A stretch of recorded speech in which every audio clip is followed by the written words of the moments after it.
Hello,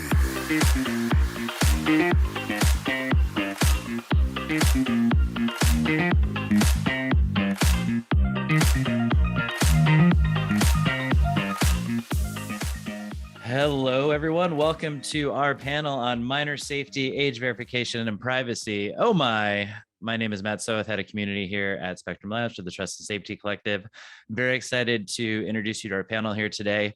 Let's go ahead and kick it off. First up, we have Julie Dawson. Hi, Matt. Thanks for inviting me here today. I'm Julie. I'm from Yoti, which is a digital age and identity platform, so helping people prove who they are or how old they are face-to-face and online. And as a company, we've done over 500 million age checks in the last year or so, so really interested to get involved in the discussion. Thank you, Matt. Thank you, Julie. And hello, everyone. My name is Lynette Owens. I'm the Vice President of Global Consumer Education and Marketing at Trend Micro. Trend is actually one of the world's largest cybersecurity software and services companies, and we protect everyone from very large enterprises down to individual users, including some of the world's youngest citizens. Hello, I'm Ru Powell. I am the founder of SOSA. That stands for Safe from Online Sex Abuse. And SOSA is a nonprofit that combats online sex abuse and exploitation. We do that in a number of ways, through empathy-led education for kids and caregivers, some work with legislators, and also through decoy work, where we're essentially working with law enforcement to identify pockets of the internet where perpetrators are and also identify bad actors. Yes. Yeah, thanks, Matt. Hi, everyone. Thanks for inviting me, Matt. So I am the founder and CEO of Kinzoo. Kinzoo is an up-and-coming startup. Basically, we believe in the power of technology for children, but we argue that new solutions are needed that are a little more purpose-built around the unique needs of children. We build apps. At the end of the day, also in 2019, I wrote a book called Screen Captured, which aims to arm parents with new ways of thinking about screen time.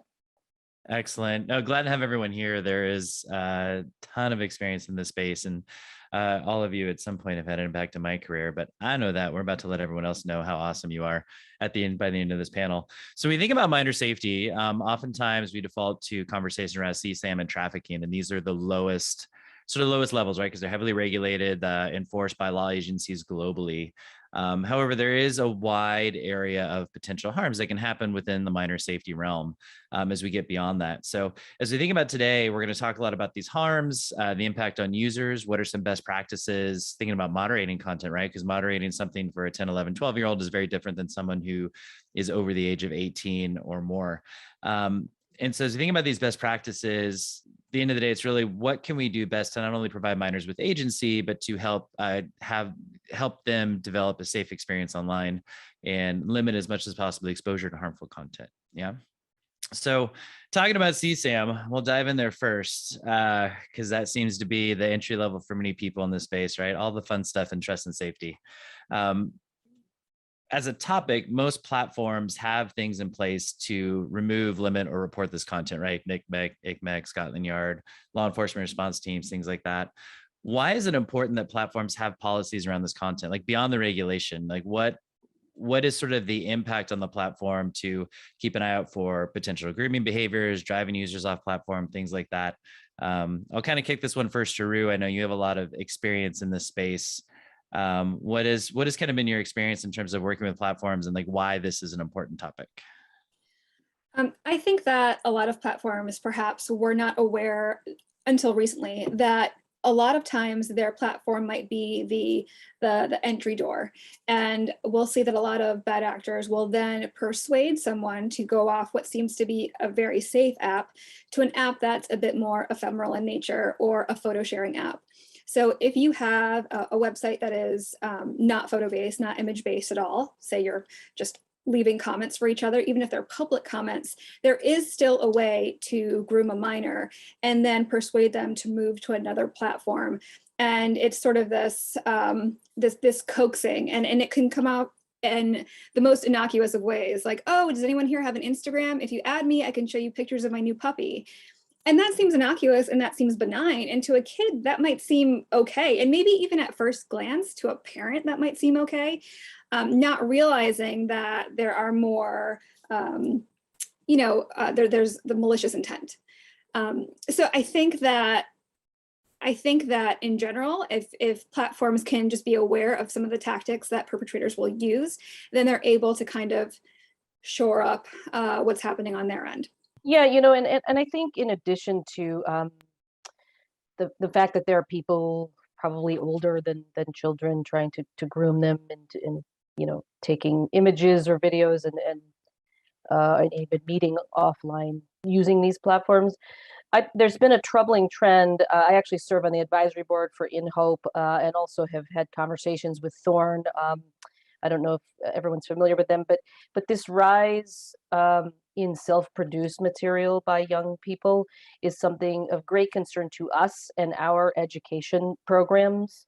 I believe Thorn reported in 2020 that 1 in 5 girls and 1 in 10 boys have reported sharing images of themselves that they have produced. And that 9 to 20% of those kids have reshared those kinds of images. So this isn't even necessarily grooming per se, but a way that CSAM could end up becoming produced is of great concern as well. So, how do you deal with that? I think obviously education, as Rue was mentioning, it's got to be a huge part of whatever efforts are being put in place to deal with the issue of CSAM on any platform in any place. Yeah, sure. No, a couple of things. So one of the projects that we've recently been involved in the UK through a safety challenge has been looking at how to develop the age tech that can be incorporated on device to hopefully in the future prevent children from even sharing those indecent images outbound. We've been working, for example, with an organisation called Dragonfly AI that does nudity detection, combining that with age assurance and looking at how that could prevent on-device that sharing outbound. The second area that I thought might interest people is work by, for example, the NSPCC Childline that lets a child self-report with a URL and image, and then if they can prove they're under 18, apply to have that content removed. And the third area is how, given the vast backlog of images like this are out there, that actually similarly the age tech is being used by law enforcement to save the mental toll and to actually assess ages of victims and perpetrators. So 3 ways on that journey that hopefully going forwards this can support more.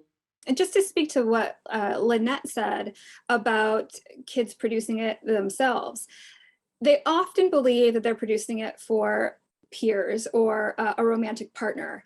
And what we find out is sometimes it's really, they're sharing it and it's being used for extortion.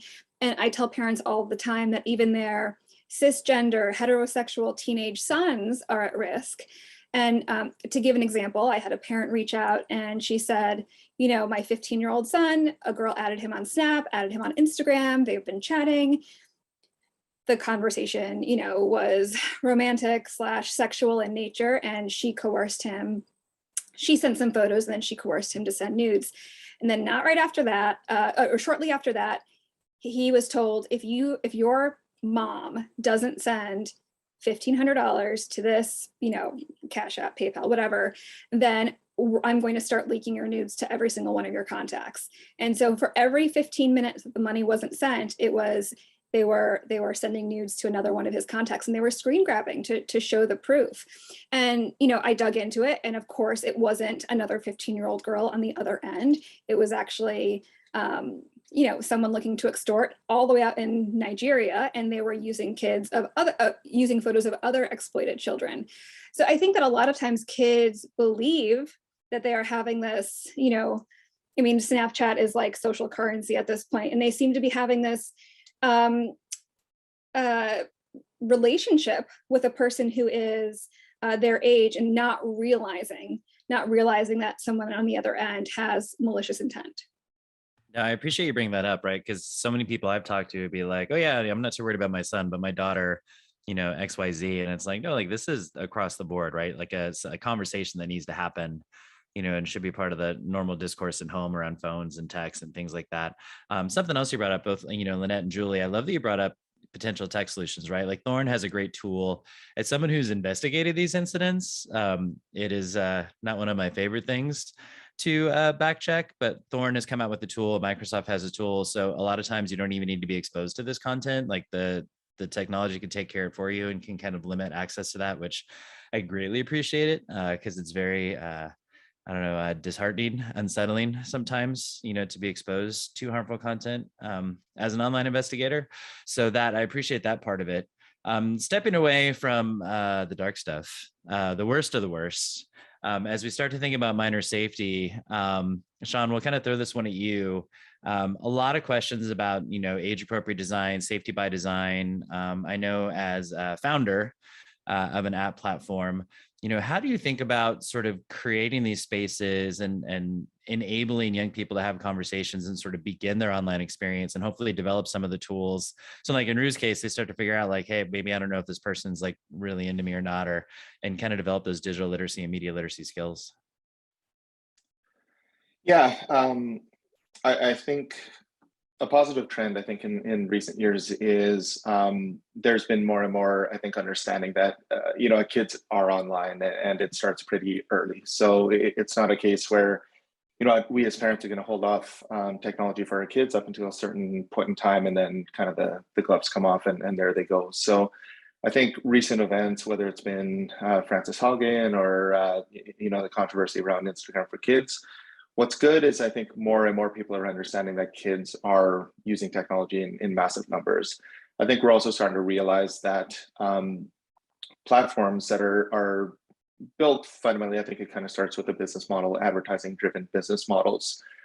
They're incentivized around two things, engagement and growth, and those don't retrofit very well back into the kids space. So that is a big reason why Kinzoo exists.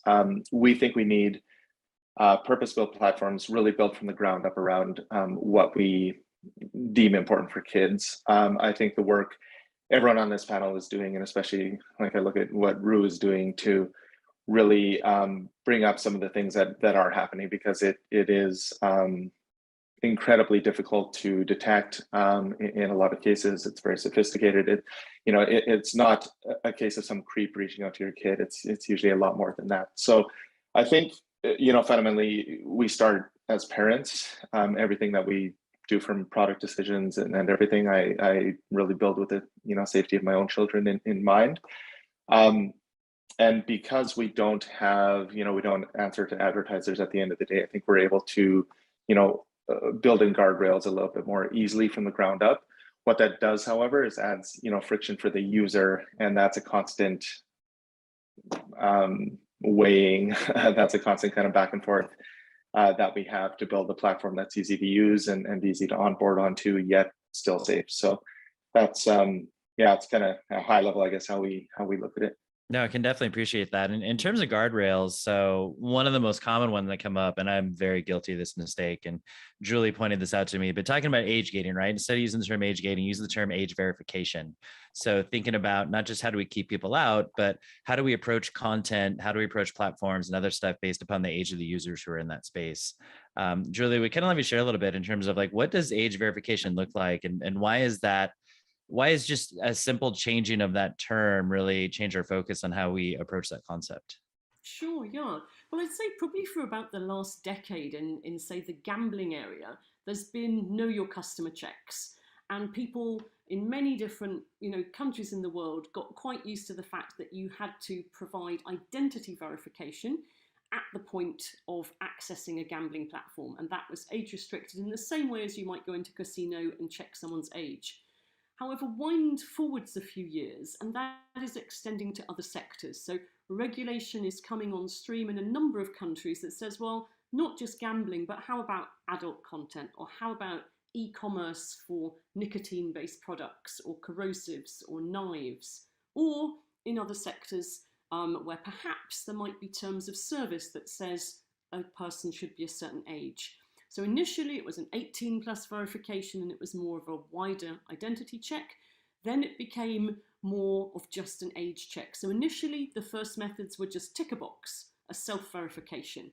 But actually, you know, it might be a bit of maths or just ticking a box. People could pretty quickly, of any age, either tick that box or work out what you needed to do to say that you were over the age of 18. So more sophistication has developed since then. Some models, such as in Germany, have been showing your document on a webcam, and then that's progressed to different ways of maybe sharing just a date of birth or an age over via a digital mechanism. It could be through a one-off upload of a document. It might be a reusable identity app. And then since then, other methods have evolved on the estimation front that might not be specific to an age, but might give an indication that somebody is within an age band. And that could be based on somebody, the length they've had an email. Is that email over a certain number of years? It could be by a platform such as the Frances Hogan testimony that described the types of behavioural language that would give an indication. The one that we're seeing the most demand for is around an AI age estimation that's built using many, many millions of faces with a month and year of birth that can't uniquely identify anyone. So when a new face comes along, it can assess that age, instantly delete the image. And we're seeing that when a range of methods are offered, that is the one that consumers tend to be picking. But there's also been an evolution in parallel of standards. So there was a standards development group a few years ago that created the first standard, and now there are two more international standards evolving around age assurance. So happy to pick up on those, but conscious some other people might want to feed in too. Yeah, conversely, when I was a kid, my grandmother was born on February 29th, a leap year. And I remember she's like, oh, it's my 24th birthday. And I'm just like, you're not 24, Grandma. There's no way. Like, I can verify this now. I didn't need an algorithm. But she doubled down on that one. It was a good time. I mean, thinking about the verification, like the technology, I think those, we can go so deep into that conversation right there. That's a rich one. Thinking about conversations, you hit on something in age and what kind of words and stuff people use. Like Rue, we've had this conversation, right? Like young people and slightly older people and then not so young people communicate differently, right? Yes, the way I offend everyone is by saying that if you put 2 spaces after a period, you're absolutely over 35. And so anytime I'm being a decoy and someone's talking to me and, you know, claiming to be 19 and they're doing that, I'm like, no, that's not quite right. So I think language is important, but also a lot of these kids understand, and a lot of perpetrators as well, understand what happens when they're lying about their age. And we've tested this at CSAM as well, where I'll DM someone and say, I'm 11 years old, and then I'll get kicked off the platform because they recognize that I said I'm 11 years old. Some kids say I'm E period L period E period V period E period N period years old, or they'll use emojis, or your age minus 12, or this age times 3. And that's a way to get around, you know, it's like the algo speak too, right? Like when kids are writing SEGGS instead of sex in order to, you know, not get banned or not get flagged. We find that some people are doing that. And studying language, I joke that I can spot an adult from a mile away, but because language is always evolving and what kids say now is different from what they were saying a year ago, and the methods that they're using now to avoid being flagged are different. The corn emoji to substitute for the word porn, it really, there's just so much of it. It's also clever, but there's a lot of it. There's a lot of it to consider. Yeah, someone who spent 15 years in the classroom, like kids are very good at getting away with stuff when they want to, right? They can be very creative and it's just part of being human. That's their thing. Like, oh, here's a problem. Here's the thing I want. Let me figure this out, right? Looking at that, thinking about that terms, you know, Sean, kind of kicking it back to you. What I like about this conversation so far is we're seeing there's a lot of different ways to kind of listen in and identify whether it's age verification, bad actor behavior, things like that. What are some like specific things within Kinzu that you guys are thinking about in terms of not really identifying the bad content, but sort of guiding young people into just being good online citizens? Kinzu is a pretty unique platform because it's one of the very few out there that's actually designed to be used by kids and parents at the same time to share a platform. So less about the parent setting it up or verifying, it's a parent or doing the parental verification step and then handing the phone to the child. Kinzu is about kind of shared experiences through tech, and that's where it's more about how we incorporate technology into the kids' lives instead of like when do I put it, when do I give them the phone or the iPad in our view. So what we're trying to do is work through partners. We've had several great partners, including the White Hatter, who I think you know, Matt, former police constable. We've built out what we call paths, which are kind of journeys that will take users through scenarios and everything from password protection to what happens if somebody reaches out to you in an inappropriate way, how to handle those situations. And what we're trying to do is build these in a way that is not just educating the child, but going to prompt conversations between parent and child. And we have several other partners that we've worked with. We're always looking for more partners to bring things out in a real way, in a kind of empathetic way. It's less about talking down to the children and saying here's the rules you need to follow, but actually understanding some of the things like we've talked about. Kids are smart, kids get around rules. So I think we need to kind of build the foundational knowledge and the critical thinking skills that are needed to deal with situations as they come up. So those are just some of the things that we're doing. We're always interested in new ways and really, but I think maybe what's unique is I think we're trying to be real and just understanding, okay, kids want to be on technology, they're using technology. If we put up blockers, they'll get around those blockers. So how do we work it in a way where we can prompt more conversations, I think has been our approach. No, I love that. Just kind of like leaning into that, what you just shared. I throw it out to the folks like Lynette, you mentioned In Hope Network. Rue, you're at SOSA. Who are some of the groups you all think are doing good work in the space and would be worth folks sort of checking out in terms of trying to find that external partner who has some expertise in this area? Well, I'd like to say Trend Micro, if I could. And we've been actually in this space for 14 years this May.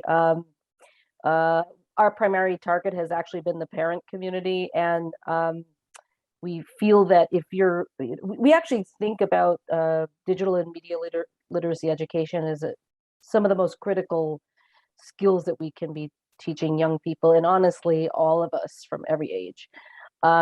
I think that when I think about best practices, I believe it's a combination of that education, making digital and media literacy education a priority in your state. Actually, I don't know if you're familiar, in the United States, Media Literacy Now is an advocacy organization trying to make sure that this becomes, mandated at the state education levels. And right now we only have 14 states in the US who have that. I mean, it's great progress, but it's still a long way to go. Last I checked, we're short. But also that in an effort to educate young people about these critical thinking skills, the digital skills of how to actually use these platforms in safe and positive ways, as well as it's got to be coupled with educating parents at the same time. And so our program actually has been doing that for the last 14 years in many countries around the world. And what we found is that yes, the kids are very smart, they're clever, they're more comfortable with this technology. And I think that if a parent sits down and tries to learn together with their child how a new app we encourage people to game together with your kids. If you don't have to use Roblox all the time, you don't have to be a super user of Instagram, but you should try and use it, open an account so you understand it a little bit better than being completely in the dark and afraid of it. Because we'd rather that we empower children. We're very pro-tech. We think that if you can teach people all of the truths about what it is you're about to do and, the risks you might be taking by doing that, but as long as it's your choice, right? If we often say to young people, if you're going to use social media, welcome to your public life, because that's just how it is. And being in public and in the public eye means certain things. So if you're going to behave in a certain way in a public space, then there could be consequences to those actions. We're not necessarily saying never, never, never let a child have a phone until they're in high school or anything like that. I don't think that's productive. I don't think that's realistic. I don't think that really sets up young people for success in the future either. Yeah, I agree with Lynette. Like my kids have phones, but like Sean mentioned, it wasn't just here's a phone, good luck and God bless. You know, there were there's steps. I mean, okay, now you proved you can have an Audible account. Now you proved you can have a Pinterest account. And you know, I always say that one of the best ways to prevent, you know, things happening online is to just continue to have open and honest conversations with your kids. And just like the sex talk, you don't have the sex talk once. You don't have the phone talk once. You want to have those be ongoing conversations. You know, at SOSA, we do the decoy work that's what people find interesting. There's a television show, there's a docuseries that follows us around. It's called Undercover Underage. And we intentionally made it rated TV-14 so parents could sit and watch it with their kids and really understand the dangers. I'll speak at schools or I'll speak with young people. Sometimes it's better coming from someone else's mom at some point. And then I think parents, you know, it's difficult. It's new territory. So they hear about another app and they're like, oh God, what is this? And they're, you know, it becomes, you know, a moment of crisis because they have to figure it out. And that's not to demonize kids for being smart enough to get around, you know, age verification. It's just the platforms should be safe for all kids because there shouldn't be adults behaving in this way and breaking the law and acting abusively. But because there are, then we have to kind of educate, you know, caregivers and schools and kids as well. And so I'll sit with kids and tell them how grooming can start. You know, you're so pretty, you should be a model. Come take a look at my puppies. Like all of these things that are tactics that we see over and over again. And kids get it. They go, oh yeah, I've had someone slide into my DMs and say that before. And empowering them with that kind of knowledge, I think is important. Yeah, I just put a few things in the chat there in case any of those are helpful. So on the last point there, the Breck Foundation is one that's done a huge amount of work on grooming prevention in the UK. We've come across a really interesting organisation in South Africa called Be in Touch, which does a really lot of innovative work across South Africa, Parent Zone in the UK. And then looking more at the company perspective, Five Rights has got a really rich array of materials on the age-appropriate design code, really interesting reports such as Twisted Toys, which are incredibly thought-provoking, I think, for everyone, you know, from regulators and wider. One of the documents I really liked last year was from UNICEF, which laid down a gauntlet to companies to explain AI better to children in really simple, straightforward language. And then there were some really great design workshops that the ICO held, and I hope they are going to hold more. And I could imagine that some of those might well be popular or similar ones might evolve. And in the same way that companies have shared best practice on accessibility and how you design for people with visual, auditory, motor, cognitive development, I think we're going to see a new raft of designers around the world that think I'm skilled in designing age appropriately. And I hope that's where we are in the next period. And then there's some really good wider global work as well from We Protect, and then WEF, Global Coalition on Digital Safety. I'm sure everybody here has got some more favourites, but perhaps we could share some resources out. No, yeah, I love Five Rights. Sonny Livingstone and a few others have been doing some great writing and research there. And even the who's Michael Rich at Harvard, they're doing that's the Digital Wellness Lab. Digital Yes. Wellness Lab. Yeah. Yes. No, there's so much great work coming out right now. Like I'm really excited to see where the research going and what it informs about behaviors and best practices, because there's so much there's a lot of fear mongering right now, right, around youth and tech. And then there's the research. And so we'll kind of see how that stuff evolves. One thing that's interesting, you called out media literacy. I know the new UK online harms bill actually had a carve out for media literacy. I was kind of intrigued to see that in there, just because as hopefully as government regulators start to recognize this, then it'll help streamline the path in schools, right? Because as a teacher, that's always a battle. It's just like, well, I got a credential to teach English. How am I going to teach media literacy? And so I think the more that we can empower people to have those conversations and not only create the funding, but the resources to implement that, I think good things are going to happen. We're kind of getting close here. So like bringing up this question and thinking about this, one of the biggest things we're talking about at this conference and seeing happen globally is a sense of not just the value of trust and safety in a company, but brand safety at a company, right? How much do I trust this platform? We saw this kind of play out a little bit with Instagram Kids, right? Where it's just like, we're going to have this. And everyone's like, we don't trust you. And they're like, all right, we'll take it away. Before we even enter a platform, before we even think of something as being, safe for youth or safe for any user, what are some steps platforms can take to help instill that trust? Whether it could be guardrails, it could be policies, it could be partners. I'm curious what y'all think in terms of, hey, these are things, particularly from a minor safety standpoint, that should be there to help people feel comfortable with kind of what's happening online. Yeah, I'd like to start on this one, Matt, if that's okay. And that is, I've been in this space for 14 years, and in the early days, I don't even think Snapchat was around at that time. In fact, I don't think it was, but there was this practice for new platforms, new apps to start developing a safety advisory board. That wasn't a common practice actually back then. And now I've seen more and more organizations adopting that as a best practice. I think that's absolutely something that should stay. I think the second is really around, I mean, legislation is largely dictating this now, but I think speaking in very plain language about what data you are collecting and why it's being used and how it's being used, because this to me has been the part of the conversation, especially coming from a cybersecurity company, that lights up a young person the most. It really enrages them when they realize what is being collected about me and I don't have control over that, or I thought this app was free when in fact it wasn't. And so I think the more that any platforms can be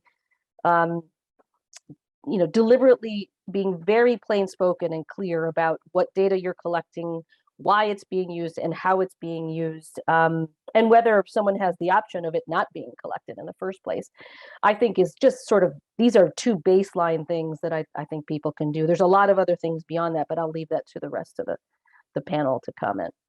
Yeah, I'll jump in. As a company, trust is in our mission statement to be the most trusted brand to help parents incorporate technology. So, trust is at the forefront of everything we do, and everything you mentioned, Matt. It's how we design the product, who we choose for partners, how do we handle moderation, how do we handle reports that come in, how do we design our part, all aspects of the product. How do we try to educate parents, and so we're doing everything we can. I think we are at an interesting place, I think, right now, just in whole of the unfortunate part is there is a big expectation of free out there. And even though we recognize free isn't free, the behavior we're seeing, especially at Kinzu, is we need parents fundamentally to buy into new business models that aren't data driven, that don't require us to collect and sell data.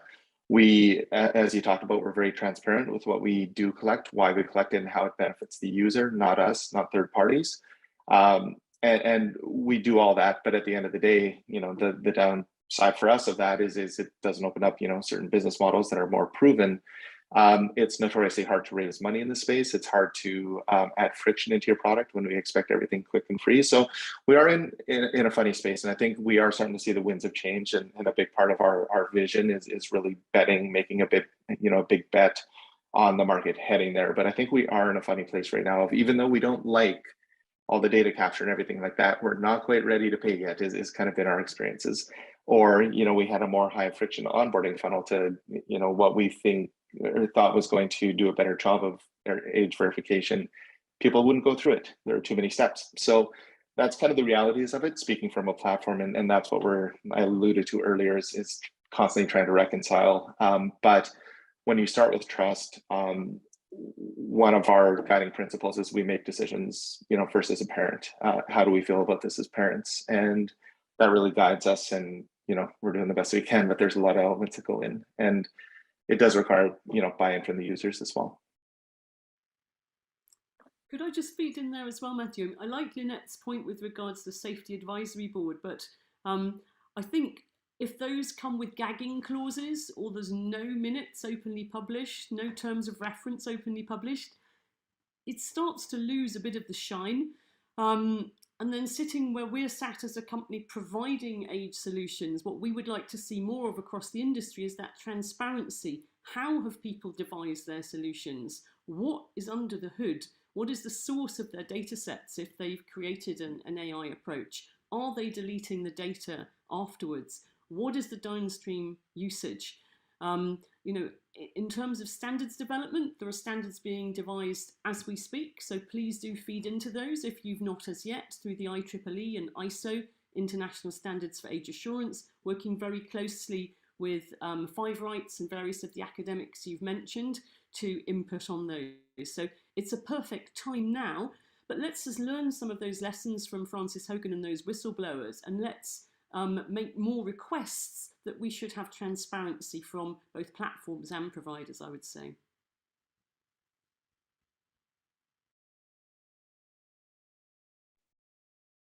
Yeah, I'm digging this conversation.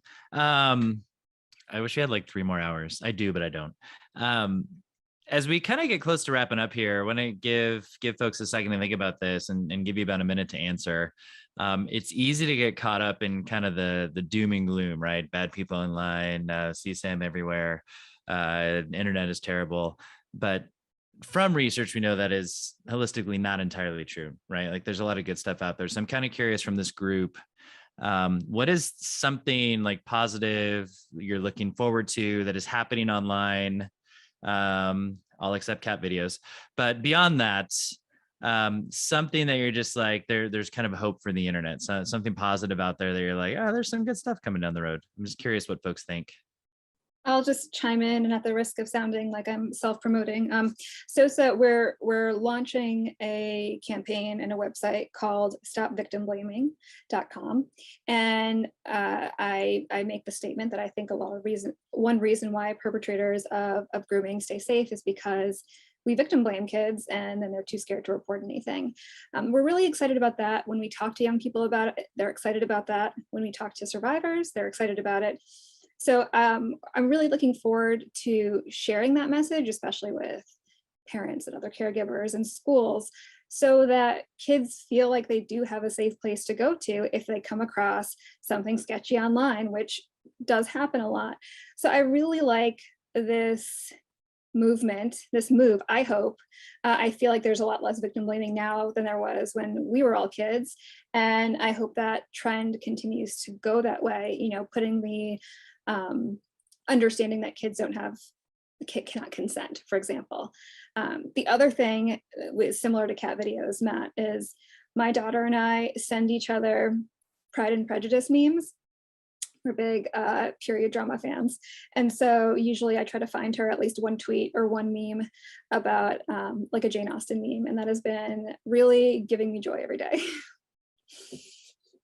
I always remind myself, I think the vast majority of what our kids doing online is actually pretty safe, pretty creative, pretty cool. Most of the time they're learning new skills, trying to connect with friends.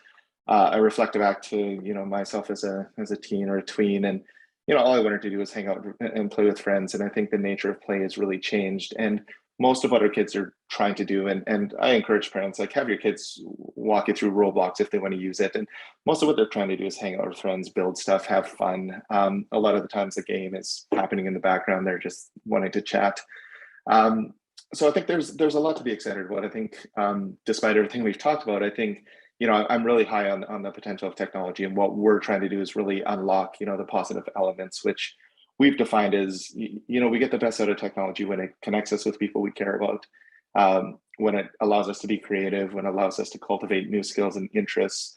And those are the experiences that we're trying to build. I think there's an emergence of great companies doing great things, think there's finally some capital flowing in the space, and I think we're going to see more and more growth as, and I think, you know, people kind of broadly rejecting Instagram for kids was a catalyst for that. So I think that was a good thing, you know, despite my personal feelings about how I feel about that. I obviously don't want it. I think it's a horrible idea, but I think it did kind of open up people's thinking for the need for solutions there. So I think there's lots to be excited about. I think we have to manage the downsides, and the downsides can be severe. And I think that that's where we tend to focus, and for good reason. The stakes are extremely high, but I think we do have to step back and say most of what our kids are doing online is actually pretty safe and fun. I think there's a really lovely parallel with cars. So 1886, the first cars came out. Car seats came out in what, about 1930? And in many countries, it was way past the year 2000 before car seats were mandatory. So, you know, we are trying to put these guardrails in now. Yes, they're not quick enough, but I think many governments are waking up around the world to the fact that, you know, up to about 30% of users are under the age of 18, and societies are judged by how we treat our children. So we are seeing a whole range of regs coming in, and they're not just about gating the internet. They're looking at how do we enable the positive elements of the internet to be used by young people.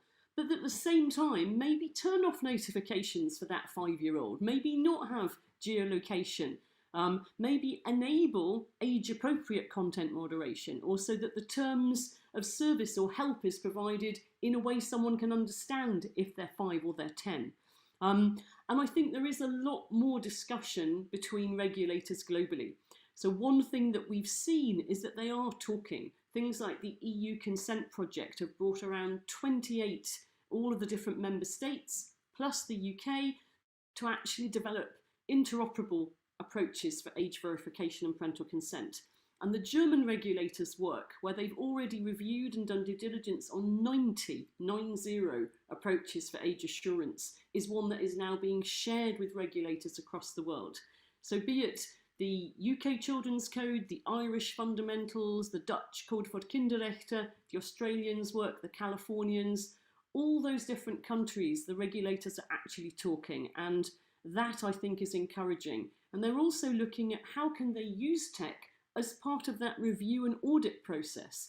Regulators are thinking, well, what avatars can we have in place? Because we don't have 20,000 roos that are able to do that in every country and every language in the world. So what are the things we should be putting in place to meet tech with tech?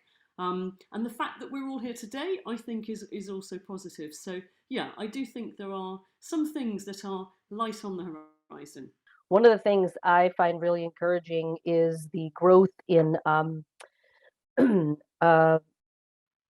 follow the money. So the fact that corporations, publicly traded corporations, are starting to become held more accountable for the way in which we operate and how our practices impact the environment, the planet, you know, human beings and societies. This is called ESG funds, where apparently in the last year, there was a 53% growth in money flowing into ESG funds to 2.7 trillion, meaning that people want to invest in companies that are practicing good things for society and for the world.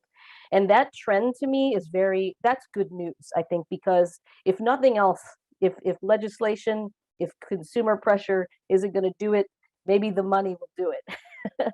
And I think this is a force that we should all be, you know, if you're working for a large corporation, publicly traded, if you're not paying attention to it, you should. Don't wait for it to be too late. It's something you should be getting in front of. And that means if children are involved in the products and services you provide, you need to be thinking about them from the very beginning, because people won't invest in your organization otherwise. No, I love that. So for those of you tuning in, a big virtual round of applause for our panel, please. Very grateful for them to be here. Julie, Lynette, Sean, and Ruth, thank you so much for your time and sharing your expertise and knowledge in this space. For me, I'm looking forward to more random photos of my dog sleeping. That's what my daughter likes to send to me the most. And he's quite adorable. So I appreciate those brief moments of connection that we get to share. And with that, thank you, everyone. Have a wonderful day. Thank you. you.